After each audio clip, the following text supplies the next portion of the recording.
Hello friends, मेरा नाम दीपक कुमार सागर और आज हम आपके लिए लाए हैं विगत वर्षों में पूछे गए प्रश्नों से संबंधित एक फैक्ट शीट के ऊपर। तो करते हैं प्रारंभ। यदि वीडियो पसंद आए तो वीडियो को लाइक करें। अगर चैनल पर नए हो तो प्लीज़ चैनल को सब्सक्राइब कर लें, क्योंकि हम ऐसे ही वीडियो आपके लिए लाते रहते हैं। करते हैं प्रारंभ। अगरतला, जबलपुर, उज्जैन तथा गांधीनगर में से कौन सा नगर कर्क रेखा से निकटतम दूरी पर स्थित है? तो ये कौन सा है हमारा? ये है गांधीनगर। ठीक है, कौन सा है?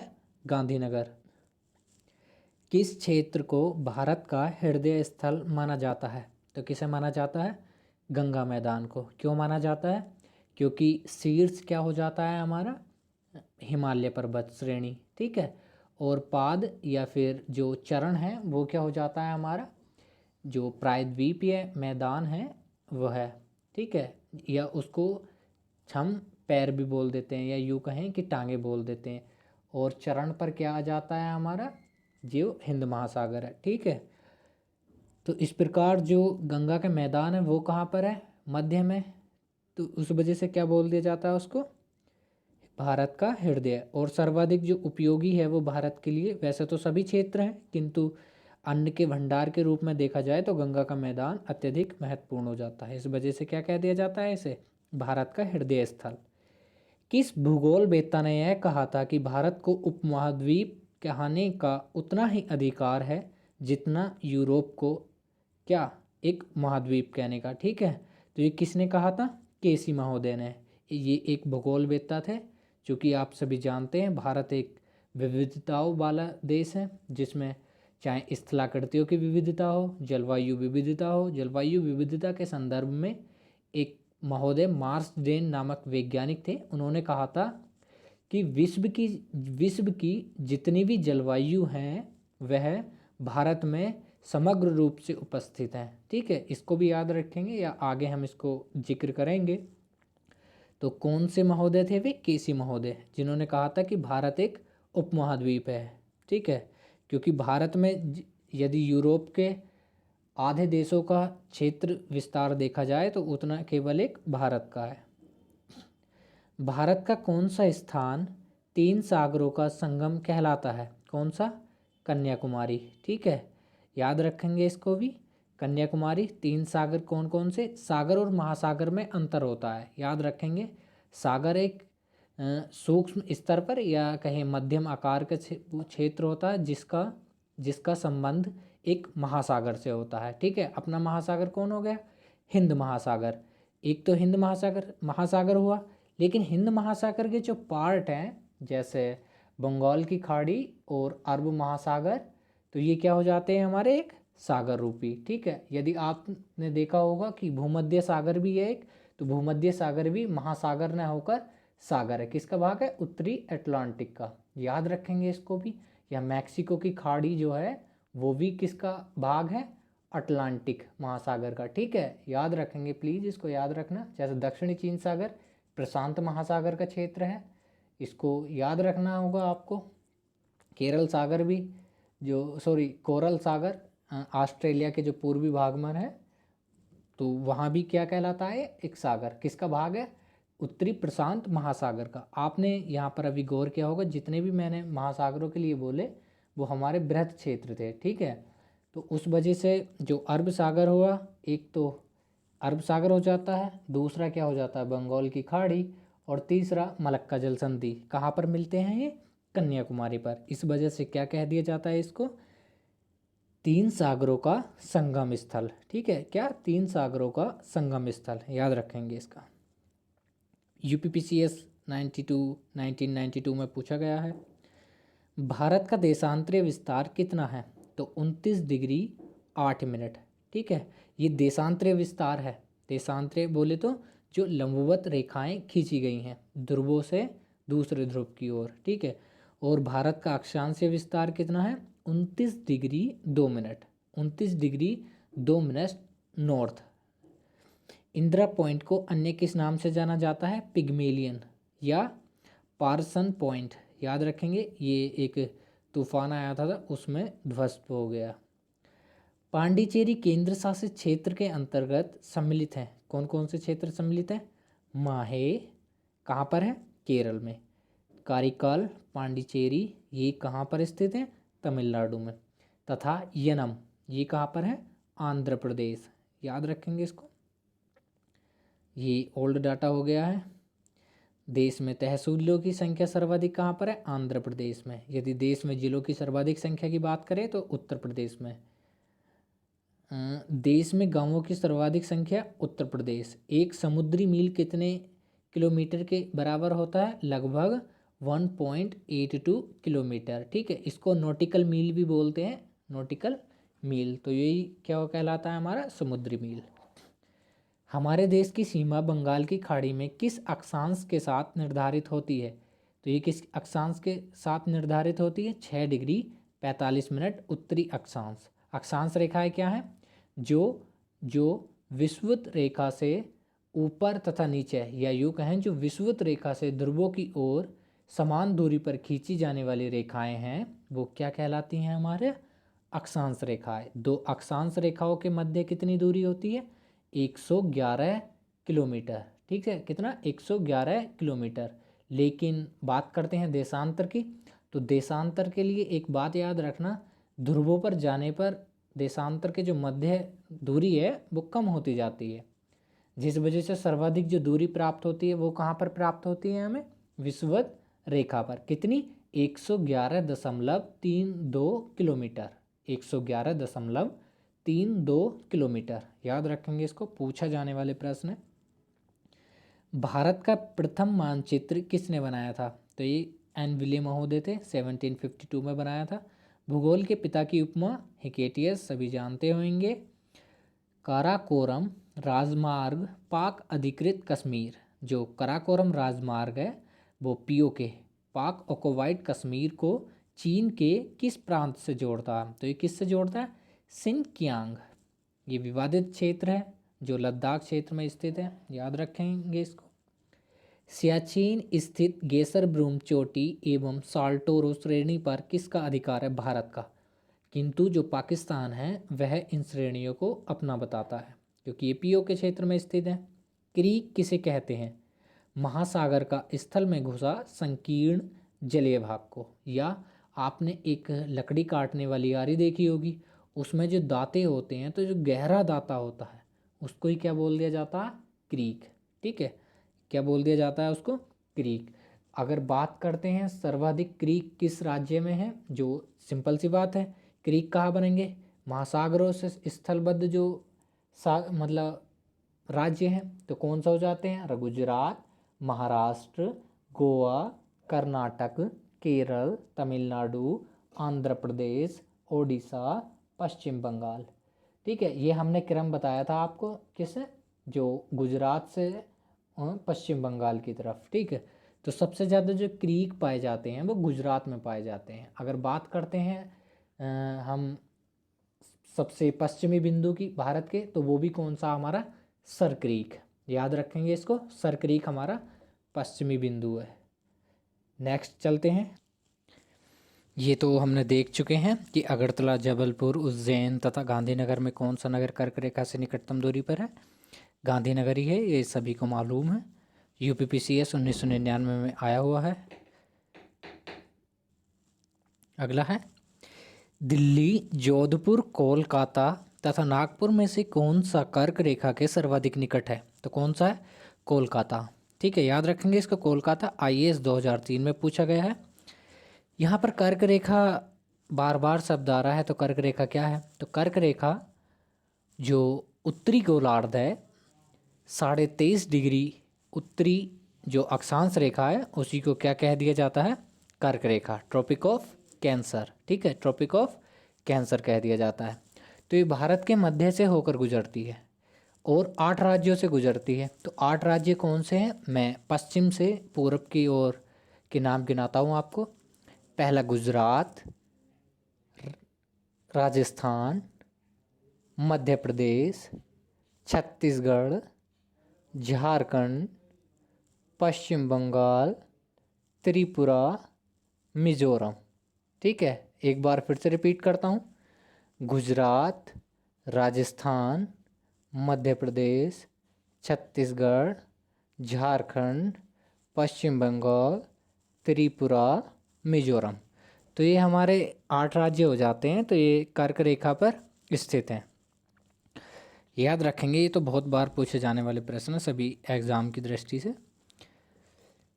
झारखंड, मणिपुर, मिजोरम तथा त्रिपुरा में कौन सा राज्य कर्क रेखा के उत्तर में अवस्थित है? मणिपुर। आप देख रहे होंगे कि कर्क रेखा से संबंधित कितने प्रश्न आ चुके हैं। तो ये यूपीपीसीएस 2018 में पूछा गया था। मणिपुर रेखा में अवस्थित है। ठीक है, झारखंड, मणिपुर, मिजोरम तथा त्रिपुरा में से कौन सा राज्य कर्क रेखा के उत्तर में अवस्थित है? मणिपुर। अगर मैं बात करता हूँ तो मणिपुर की, मणिपुर से कर्क रेखा नहीं गुजरती है। बंगलोर और चेन्नई में कौन सा शहर अधिक दक्षिणावर्ती है? दक्षिणावर्ती से तात्पर्य जो दक्षिण में स्थित है। तो कौन सा है? बेंगलोर। 2003 में पूछा गया था। यदि आईएएस की बात करते हैं तो अब ऐसे प्रश्नों को खैर कम कर दिया गया है पूछना। मेघालय, त्रिपुरा, मणिपुर तथा मिजोरम में किस राज्य की सीमा बांग्लादेश से नहीं मिलती है? मणिपुर की। किसकी? मणिपुर की। यदि आपने इससे पहले वाली वीडियो नहीं देखी है तो प्लीज़ उस वीडियो को देख लीजिएगा, आपके लिए बहुत ही हेल्पफुल होगी। और हमने इसमें जिक्र भी किया है कि कौन से राज्य अक्सर पूछे जाते हैं कि सीमा नहीं बनाते हैं बांग्लादेश से। नेक्स्ट है, भारत के किस प्रदेश की सीमा म्यांमार से सर्वाधिक स्पर्श करती है? किसकी करती है? अरुणाचल प्रदेश की। जो सेवन सिस्टर है, सेवन सिस्टर का जो उत्तरी राज्य है वो अरुणाचल प्रदेश है। 2007 में पूछा गया है आरएएस में। अब देख रहे हैं आप सभी। भारत के किस प्रदेश की सीमाएं 3 देशों क्रमशः नेपाल, भूटान एवं चीन से मिलती हैं? तो किससे? सिक्किम की। ये सर्वविदित है, सभी को मालूम है। एमपीपीसीएस 2008 में पूछा गया है। भारत के किस राज्य की 3 तरफ अंतर्राष्ट्रीय सीमाएं हैं? त्रिपुरा के। त्रिपुरा का ये भी हमने पिछली वीडियो में डिस्कस किया हुआ है कि त्रिपुरा 3 ओर से बांग्लादेश से घिरा हुआ है। तो उस वजह से क्या कह दिया जाता है इसको? 3 पूरा घिरा हुआ। ठीक है, त्रिपुरा। भारत के कितने राज्य पड़ोसी देशों की स्थलीय सीमाओं से जुड़े हैं? तो ये 18 राज्य हो जाते हैं। कितने हो जाते हैं? 18 राज्य। मैंने 18 राज्य क्यों कहा? क्योंकि इसमें जो हमारा लद्दाख है और जम्मू कश्मीर है वो एक ही को शामिल किया गया है इसमें, क्योंकि वो पुराना है थोड़ा, तो अब तो अलग कर दिया गया है। भारत के कितने राज्य तटरेखा से लगे हैं? तो 9 राज्य हैं, सभी को मालूम है। गुजरात, महाराष्ट्र, गोवा, कर्नाटक, केरल, तमिलनाडु, आंध्र प्रदेश, उड़ीसा एवं पश्चिम बंगाल। आईएएस 2008 में पूछा गया प्रश्न है। 4 दक्षिणी राज्य आंध्र प्रदेश, कर्नाटक, केरल और तमिलनाडु में से कौन सा सबसे अधिक भारतीय राज्यों के साथ सीमावर्ती है? कौन है? सीमावर्ती है। तो कौन सा है? आंध्र प्रदेश। कितने राज्यों उसके साथ सीमा साझा करता है? 6। कौन कौन से? तमिलनाडु, कर्नाटक, तेलंगाना, छत्तीसगढ़ और ओडिशा। किसका? ओडिशा। ठीक है, 6 राज्य हो गए। जबकि कर्नाटक जो करता है वो 5 राज्यों के साथ, केरल, तमिलनाडु, आंध्र प्रदेश, तेलंगाना, महाराष्ट्र और गोवा। ठीक है, तो ये भी शायद 6 हो रहे हैं। 1 मिनट। तो सॉरी, ये भी कर्नाटक भी 6 राज्यों से, क्योंकि ये थोड़ा डाटा पुराना है तो इसमें तेलंगाना जब बना था हमारा तो उसको शामिल नहीं किया था। तो आज याद रखेंगे, आंध्र प्रदेश और कर्नाटक में भी 6 राज्यों से सीमा साझा करते हैं। नेक्स्ट है, ये अभी तक खैर पूछे नहीं गए हैं किंतु पूछे जाने की संभावना इनकी 100% है, तो प्लीज़ इनको याद रखेंगे। ऑपरेशन मेघदूत संबंधित था, तो किससे संबंधित था? सियाचिन ग्लेशियर से पाक सेना के वापसी के लिए जो ऑपरेशन चलाया गया था उसका नाम मेघदूत रखा गया था। चंद्रभागा बीच किस राज्य में स्थित है? उड़ीसा में। ठीक है, चंद्रभागा जो चंद्र और भागा नदी हैं वो कहाँ पर है? उड़ीसा में। बीच भी है इनका एक। तो 1951 की जनगणना अनुसार भारत में कितनी भाषाएं तथा बोलियां थी? 844 भाषाएं तथा बोलियां थी। कार्लसबर्ग कटक कहाँ स्थित है? अरब सागर में। यहाँ कटक शब्द है, तो कटक क्या होता है? जो किसी सागर अथवा महासागर में अपसारी प्लेट किनारों के माध्यम से ज्वालामुखी पर्वत श्रेणी जो बनती है उसे क्या कह दिया जाता है? कटक। ये मतलब एक दूसरे के समानांतर होते हैं तो उन्हें कटक कह दिया जाता है। अब मेरे पास यहाँ पर इसके बोर्ड नहीं है जिस वजह से मैं आपको बना कर दिखा देता। तो चलते हैं आगे। हिंद महासागर के तटवर्ती देशों में किस देश की तटरेखा सर्वाधिक लंबी है? तो भारत की तटरेखा सर्वाधिक लंबी है। हिंद महासागर के तटवर्ती जितने भी हिंद महासागर से संलग्नित देश हैं उनमें सर्वाधिक जो सीमा रेखा टच होती है तो वो भारत की होती है। तटीय आधार रेखा से कितने समुद्री मील भारत की अनन्य आर्थिक मेखला EEZ मतलब एक्सक्लूसिव इकोनॉमिक जोन का विस्तार है? तो कितना आता है? 200 समुद्री मील। कितना? 200 समुद्री मील, नॉटिकल मील। यार एक नॉटिकल मील बराबर क्या होता है? 1.82 किलोमीटर। हमने बात की हुई है ऊपर। और आपको मालूम होना चाहिए कि 2022 की जो UPSC IAS की परीक्षा थी उसमें भी EEZ से संबंधित प्रश्न पूछा गया था। हिंद महासागर को किस देश की झील की उपमा प्रदान की गई थी? तो किसकी उपमा प्रदान की गई थी? ब्रिटिश झील की। यदि मैं इसी बात को ये कहूँ कि प्राचीन काल में हिंद महासागर को या बंगाल की खाड़ी को किस राज्य की झील कहा गया था? तो किसकी कहा गया था? चोलों की। ऐसा कहा जाता है कि जो चोलों के जहाज थे अथवा नौकाएं थी उन्होंने जो बंगाल की खाड़ी है उसको एक झील नुमा बना दिया था। मतलब इतनी संख्या, इतनी तादाद में उनके जो जलियान थे या यूँ कहें कि जो जहाज थे उसमें रहते थे। ठीक इसी प्रकार जब ब्रिटिश ने भारत पर कब्जा किया तो व्यापार के संदर्भ में जो उनके जहाज थे वो भी एक झील के नुमा, जैसे झील में काफ़ी ज़्यादा नौकाएँ खड़ी होती हैं उसी प्रकार उनके भी जहाज बहुत ज़्यादा रहते थे, जिस वजह से हिंद महासागर को क्या कह दिया जाता है? ब्रिटिश की झील। हिंद महासागर के किस द्वीप पर USA का वायु सैनिक अड्डा स्थित है? इस प्रश्न को घोट के पी लीजिएगा क्योंकि ये कई बार पूछा गया है। UPPCS में भी पूछा जा चुका है, BPSC में भी पूछा जा चुका है और मैं आपको बता दूं ये दिल्ली पुलिस में भी आया हुआ है, SSC दिल्ली पुलिस में। तो कौन सा है? Diogo Garcia. कौन सा है? Diogo Garcia. यहाँ पर USA का एक वायु सैनिक अड्डा है। प्राचीन गोंडवाना लैंड से वर्तमान के कौन से महाद्वीप संबंधित थे? दक्षिणी अमेरिका, अफ्रीका, अंटार्कटिका, एशिया एवं ऑस्ट्रेलिया। ठीक है, तो गोंडवाना लैंड क्या था?